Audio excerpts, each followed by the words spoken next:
depois daquele acordo entre os três poderes sobre as emendas parlamentares, a Câmara deve puxar o freio no andamento de uma PEC que dá aos parlamentares o poder de suspender decisões do Supremo Tribunal Federal. O texto, que estava parado desde o ano passado e foi enviado à CCJ por Arthur Lira, deve voltar para a geladeira, sem ser votada no colegiado. Agora, aquela PEC que pode lidar com as decisões monocráticas dos ministros, essa tudo indica que deve seguir. Então, diante do acordo, o Congresso vai lá e faz o seguinte: tira o pezinho do acelerador, mas mantém o carro andando. Gustavo Segré. É o que nós falamos na vez anterior. Alguma coisa foi negociada aí que disseram, não sei se foi negociado, foi por livre e espontânea pressão. Disseram, vamos deixar isso de lado um pouquinho e a gente volta e vê o andar da carruagem. Claro, o Congresso tinha sido, de alguma forma, provocado pela ingerência do STF em questões legislativas e quis mostrar que também poderia marcar território. Uma da marcação de território era a definição contra as medidas monocráticas, que eu acho, da mesma forma que acho válida a proposta do Flávio Dino em relação à transparência das emendas, me parece também muito lógica a questão do Congresso ir contra definições monocráticas, porque, em definitiva, um único membro do STF, não escolhido pelo voto popular, derruba com uma canetada a determinação de maioria de 513 deputados e 81 senadores. Não parecia muito justo o jogo, mas vai saber o que foi conversado. Talvez o Congresso, através do Arthur Lira, falou, vamos esperar um pouco. Se precisarmos, a gente tira da gaveta. Por enquanto, busquemos a pacificação. Não é a mesma pacificação do nosso querido José Maria Trindade, mas é uma pacificação finalmente. O que você acha, hein, Piperninho?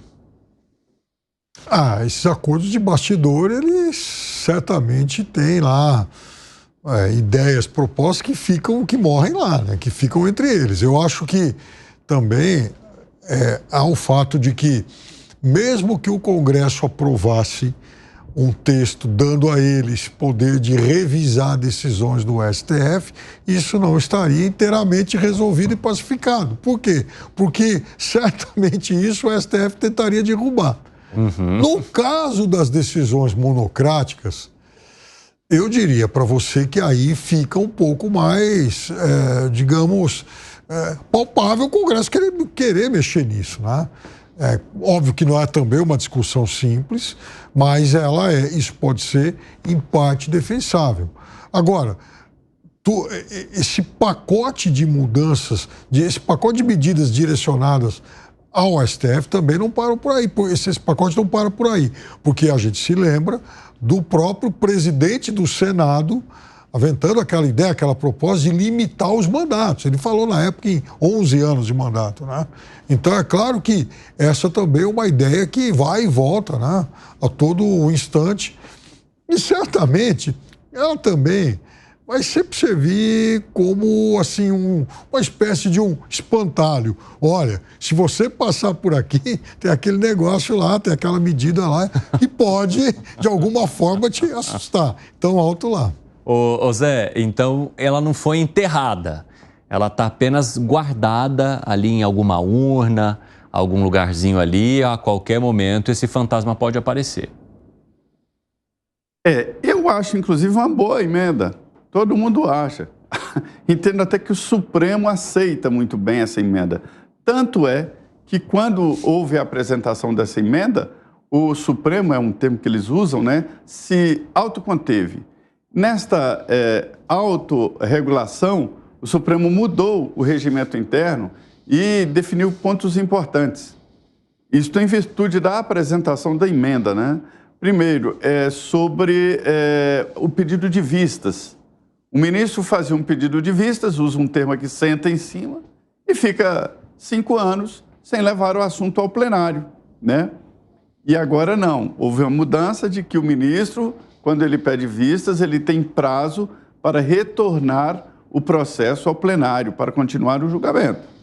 E também o ministro, quando toma uma decisão monocrática, ele deve levar imediatamente ao plenário. Ele decide e leva ao plenário. E isso aconteceu nesse caso das emendas. O ministro Flávio Dino atendeu o pedido, ou seja, suspendeu as emendas. Na verdade, ele atendeu parcialmente, né? Como se diz na técnica jurídica, e em seguida ele levou ao plenário. Já levou, não é mais uma decisão do ministro Flávio Dino, mas sim do pleno, né? Isto é a autocontenção. E nesta autocontenção contempla exatamente o que vem dizer a emenda, de que um ministro só não pode desfazer uma decisão de um poder. Muitos acham também muito estranho que um ministro do Supremo prenda um parlamentar. O parlamentar, e aí vamos deixar de lado o que ele fez, quem é a figura, se ele merece ou não merece, mas avaliar a institucionalidade. Um ministro mandar prender alguém que tenha votos, alguém que foi eleito, alguém que está em atividade, né, em pleno mandato parlamentar, isso gera estranheza sim também. Quando a Constituição foi feita, Ulisses Guimarães jamais imaginou que um ministro do Supremo teria esta, entre aspas, audácia de tomar uma atitude assim, mas deixaram, a Constituição manda e é legal. Cabe agora aos deputados mudar se entenderem que deve. Agora, nunca soube vingança ou uma resposta, uma decisão do Supremo, e isso não pega bem. Agora, temor mesmo, os ministros do Supremo temem é a história de impeachment, né? Porque é a mesma lei de impeachment de presidente da República. Sim. Vocês se lembram que no impeachment, quando a Câmara aprova, passa para o Senado. A Câmara aprova a abertura. Quem julga é o Senado. A Câmara só abre. No caso de ministro do Supremo, quem abre o processo é o presidente do Senado. E abrindo um processo de impeachment, imediatamente o ministro ou quem está sendo impeachmentado, né, fica 180 dias afastado, aguardando o julgamento. Então, abrir um processo de impeachment, afastamento de 180 dias. Esse é o cuidado, esta é a parte sensível entre Congresso e Supremo.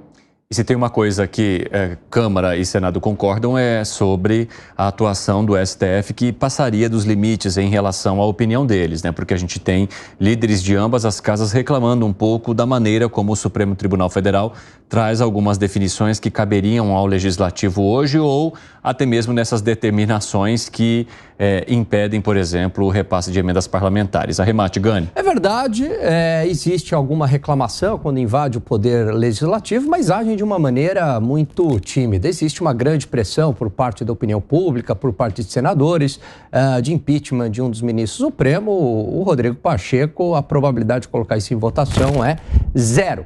Existe aí uma espécie de acordo entre as elites políticas deste país. Aliás, o próprio recuo do Congresso Nacional nessas medidas que seriam limitadoras ao poder do Supremo mostra que o acordo costurado entre Executivo, Congresso Nacional e Supremo Tribunal Federal, aliás, mediado e moderado pelo Supremo Tribunal Federal, agindo aí como um ator político, foi benéfico para o Congresso. Prova disso é que o Congresso recuou nesta retaliação ao Supremo Tribunal Federal. O que é muito triste em toda essa história são os poderes se entendendo e colocando ali na geladeira pautas que talvez seriam de grande interesse da sociedade. A gente percebe que o Congresso Nacional não está defendendo os interesses da sociedade, mas colocando pautas em votação e retirando pautas de votação de acordo com seus interesses corporativos.